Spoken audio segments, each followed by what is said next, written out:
Merry Christmas, everyone. Merry bloody Christmas, everyone. Hello. My name is Darius3k. Welcome in Sam's Dungeon. I've sneaked in. I'm back home, new Christmas present and all. But I'm here to still do work because we have work to do here and in North London. And I think we have a lot of hard work to do coming up tomorrow because this game, as everybody knows, previously didn't go down very well. But let me sort my hair out because we have a special hairless guest in our building. First person, Cody Max. So let me sort my hair out. Merry Christmas to you too, Cody.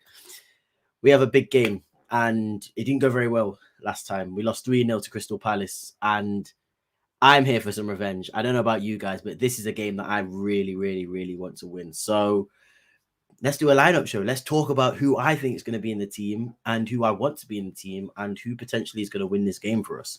But before I go into it, before I show you this team, I want to first of all, again, wish everybody a Merry Christmas, everyone who's joining me. I think, hopefully, in the next 30 minutes or so, we'll have another show. Sid's doing a special Sid speech. Sid, I don't know what the name is these days. He changes it every week. But he will be on with Hotspur Hurley and potentially another special guest in myself to talk about a team or a player that will be that we want sort of to be in our team or be in Spurs' team, a player from each team in the Premier League that we want to be in Spurs' team. So look out for that. But yeah, let's get into it. Like, subscribe, share this video, share Sid's video when he goes live as well. I hope you guys have a great Christmas. Let's get into it now. Is this the team that I want, or is this the team that Conte is going to go for? It's a mixture of both this week because I'm in a good mood. He's unbeaten in the league, so I kind of don't care who he starts. I'm very happy with who Conte goes for. So this is who I'm going to go for as well with Conte. And it's going to be a 3-5-2. 1 second, guys. Got to have my Christmas tea in my, Spurs mug. No, 3-5-2 I think is going to be what it is.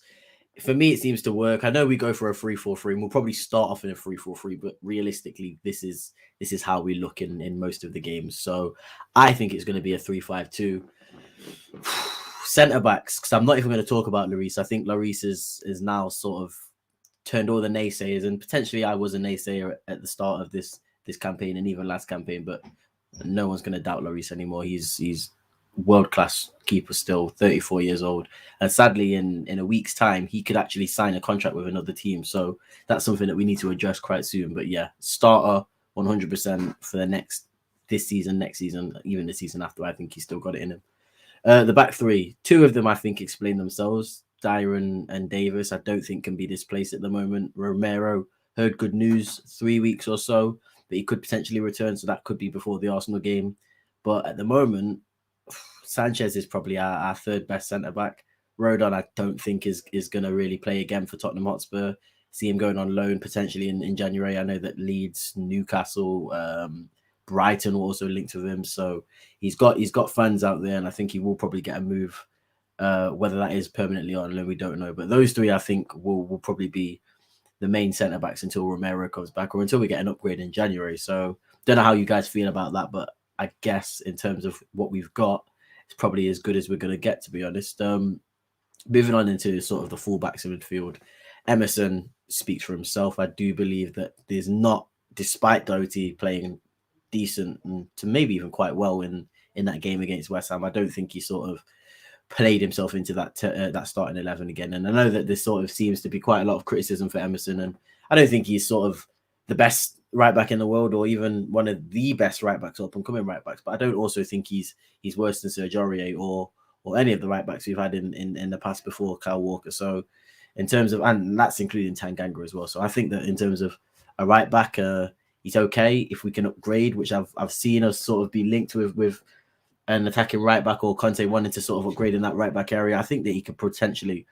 become maybe a squad player or second choice if we do upgrade. So I've not really got a problem with Emerson at the moment. I think he will get better as he gets used to the country and sort of the way that Conte wants him to play, but he's fine. I mean, look at what Conte can do to fullbacks at the end of the day. He will be able to probably get the best out of Emerson you'll probably see in his career. So yeah, I'm fine with Emerson. Reguilon, again, we've got probably two very good left backs or left wing backs at the moment now. Session, again, don't know how fit he can stay for and how long he can stay fit for, but it's going to be a tough one if Reguilon is playing this well to sort of displace him. So those two explain themselves. And then skipping Højbjerg, I guess it's quite a controversial one, to be fair. I mean, the only reason I'm sort of going for these two is because Crystal Palace do play a 4-3-3 and have sort of been playing 4-3-3 their entire time this season under Vieira, and that midfield is very good. I mean, particularly Conor Gallagher, he's probably the main reason why I've gone for such a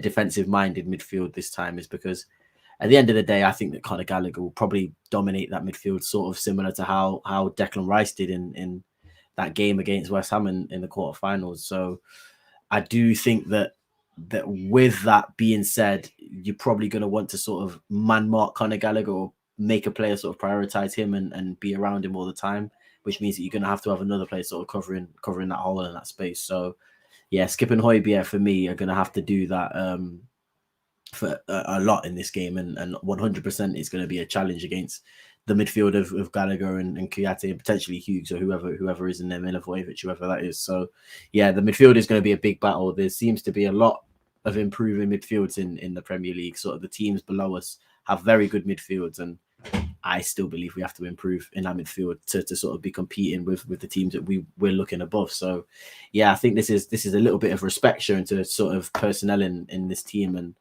and even though it might be defensive minded, I still do think with the defense that Crystal Palace have and sort of maybe the lack of experience and lack of quality that they do have in that defense, I think that those three in Moura, Kane and Son have enough about them to get the job done. And if they don't, then I guess it is a cause for concern at this point, because Crystal Palace, while they are a very good team in my opinion and have probably been one of the better teams this season, I mean, it's not like they are sort of a Van Dijk and Gomez or Van Dijk and Matip centre back partnership or Diaz and Laporte. It's still Mark Guehi and James Tompkins. So I believe that they can be beaten with quality, and Son and Kane and Lucas are showing a lot of quality recently, especially Son. I guess Kane and Lucas could improve, and Son I guess has had a few off games and off touches recently, but regardless, those three are fantastic players and will always shine if they are given the opportunity. So I think that keeping it simple, keeping the front three as it is for this game to sort of start at least, is probably the right idea. I know probably some people are thinking about a certain Stevie B who could potentially call his way into that starting 11, but I'm thinking of more Conte's perspective, and I don't think he's going to start. I just see him sort of coming on off the bench if things are going a little bit bad, or if Lucas isn't sort of performing, or if an injury happens, then I can definitely see Steven Bergwijn sort of coming off the pitch or off the bench. So yeah, I'm going to go with a pretty common, pretty normal front three, pretty standard front three. I can't remember exactly who our next game is. I believe we play, is it Watford or Southampton, guys? Let me know. I'm going to have a look right now. It's Southampton. So our next game is Southampton. I actually believe that's probably an easier game than Crystal Palace. So I think that he'll probably rest players in that game as opposed to this game, because despite it being sort of at the Tottenham Hotspur Stadium, I think Crystal Palace are a much better team than Southampton, and Southampton are closely similar to Liverpool. If you sort of know how to beat Southampton, they are quite an easy team to beat and won't really change from what they know. So yeah, I don't expect it to be that bad of a game, to be honest. And really and truly, I want to sort of sit here with my tea, sip it like I am right now, and not worry about the game, because I've sort of felt that confidence back with Tottenham and Conte. It's almost a good feeling to watch games and not have to sort of be sat on edge and be scratching the walls and scratching my table because I don't know what's going to happen. So yeah, it should be a good game. Let's get to a few comments before I go off and prepare myself for the amazing stream. Sid is hopefully getting ready soon. Smokehouse Stew, Merry Christmas. Everyone at Paxton Road wishes everyone a Merry Christmas. All of the Paxton family, Merry Christmas to everyone. Simon, Merry Christmas. Darius, did you change my hairstyle? No, the hood really just changed it, to be honest. I've just had it flattened down because I can't be bothered to do anything. Looking like Shorty from Scary Movie. I actually watched that for the first time recently. That movie is hilarious. So thank you for that reference. I know Sam found that funny. Very, very funny, Sam. Be interesting to see what Conte can do with Hill when he gets back to full fitness. Heard he's been down with COVID pretty bad. I didn't know that was the reason why he's not sort of been featuring. I actually hope Hill gets a chance. I think Hill could probably resemble Nicolo Barella quite similarly in the role that he does. I think Hill would be a good centre mid for Conte if he does work hard. So I'm just as interested as you to see sort of if Hill gets into that team, and if not, I don't know if Conte will give him the time. I think Conte could probably end up maybe looking to put him out on loan if he's not fully convinced. He seems like a player that might be sort of funds raised for other Conte signings, should I say. So we'll have a look, we'll have a see about that one. More changes, Sam says. Yeah, there could be. I mean, they only played literally, what was it, on was it Tuesday recently or Monday or Tuesday? My memory's so bad, or Wednesday, I can't even remember. But yeah, no, I think the changes will be seen against Southampton. I do believe that Southampton game is probably the easy game to win, and I know that's probably going to be regretted by myself when we end up getting sort of beaten or drawing 3-3 of them. But no, I definitely think that Southampton is an easy game and probably the game that you could rest players more. Cody says Gallagher low-key player of the year. It's not one that I would argue at all. He's been amazing. I think Chelsea will hold on to him next season. It'd be silly if they let him go. If not player of the year, 100% young player of the year, because he is just as good as all these English midfielders that we talk about, and he's got himself into the England team now. So no, I agree with that. Definitely, he's overtaken Zaha. Yeah, that's a fact. Don't really see Zaha being talked about as much. I think even Edouard's probably just as important as Zaha in that team now. So I agree with that. This is Sam's team.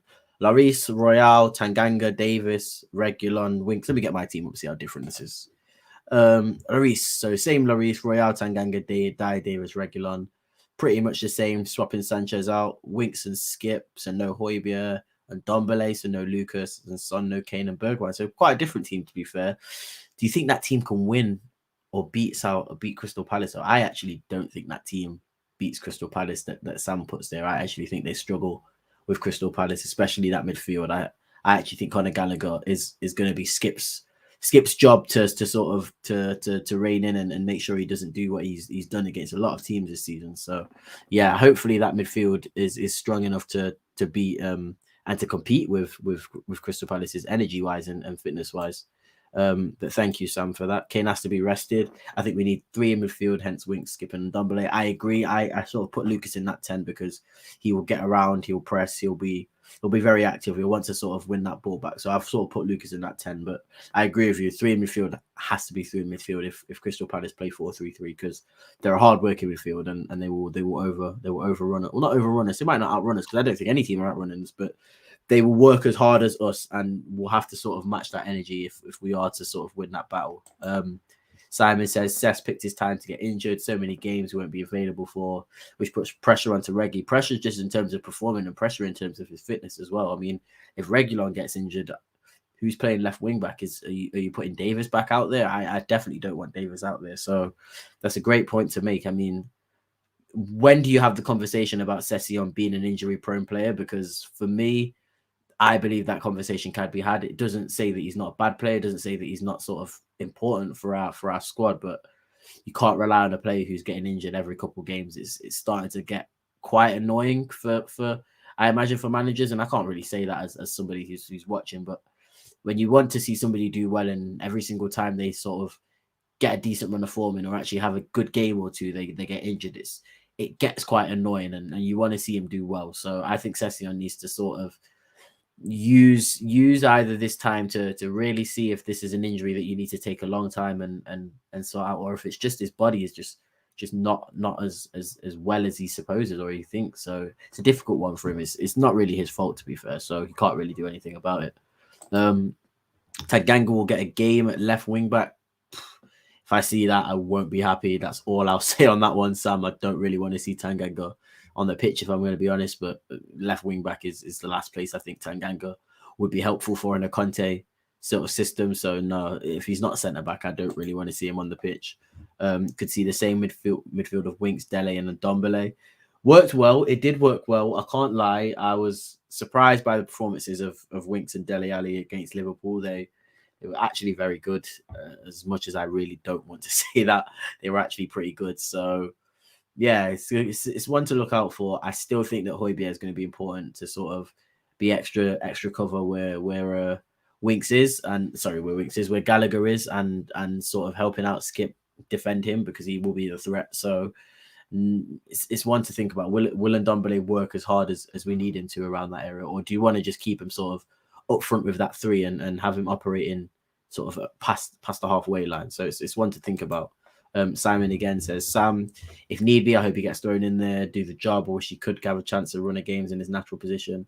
I'm assuming that's about Tanganga, but yeah, I just think that there's better players at the moment. I mean, he's young, he's 21, 22, he's still got time to improve, but for me, Tanganga's not really shown me the qualities of a young player that's going to sort of develop into a worldie who you can give this much time to, as opposed to sort of finding a better centre-back option. So yeah, I think it's just one to think about with Tanganga. I'm not sort of opposing him being in the squad at all. I think it's good to have youth players. You need the English quota to be met, but I don't think Tanganga's a starter, and I think that you could upgrade him. I also think that Rodon's a better centre back than Tanganga, if I'm going to be honest. So I think he'll show the dedication to play for Tottenham, and you need that without work throughout the team. But as a starting centre back, I'm not too sure. I think he could probably be stuck to the cup games, and I wouldn't be angry at that.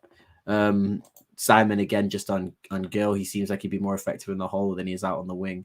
He's got shades of Modric. Yeah, no, he's like a very tenacious midfielder. I imagine, like, if he was Scottish and he played for Aston Villa, he'd probably be called John McGinn, because he seems like the sort of player that he would be if he was playing centre mid. So Brian Hill, I think, if he does find a role in that centre mid position, then he could really solidify a starting place there. But I mean, there's a lot of players sort of ahead of him at the moment, and I don't know if Conte trusts him, so it's going to be a hard one. And yeah, just on Sessegnon, Simon says it's frustrating that he went out on loan. We started hearing good things, seeing his progress, and then out of nowhere he'll be injured. It is frustrating, and again, I feel kind of spoiled saying, "Oh, I'm annoyed that Sessegnon's injured. He needs to get fit," but it is, you want to see him do well, and even Conte is willing to give him a chance, and he's been lauded. He's been sort of seen as this wonder kid, this amazing talent since he was 16, 17 at Fulham. So he's got pedigree, and he's got a lot of experience playing for a sort of high level team. So I think he's got the makings to be a very, very good left wing back under Antonio Conte, and it's just giving him the opportunity and the chances to do that, or allowing himself to be able to play games so he can shine and really show his talent. So yeah, no, it's one to think about. And just finally, before I go, I think it's a great one to finish on, Terry. Merry Christmas, everyone. Again, I'm going to Christmas toast you in my Tottenham mug that I got from, I can't remember who now, because I was so excited to open all my gifts. I didn't even look at a lot of the tags. So thank you, whoever that was. I'll go and check who that was again and make sure I give you a big call and say thank you. But anyway, guys, this has been the Christmas special of 3K's lineup. I hope you all enjoyed. I hope you like, subscribe, bell notification, do everything you can, membership, super chats, do whatever you want to do to sort of spread that festive spirit. But just you watching the videos and liking and subscribing is more of a gift enough for me, and I'm thankful for all of you guys being here. So Merry Christmas. Go spend 15 minutes with your family, because you know at 4 o'clock you've got another show to watch. So unfortunately, Elf, Home Alone, Grinch, what else? Die Hard, because that is definitely a Christmas movie. They're all gonna have to wait at least an hour, because Sid has got some talking and potentially singing to do very soon. So I'll hopefully see you on that show. And again, Merry Christmas, everyone. See you very, very soon.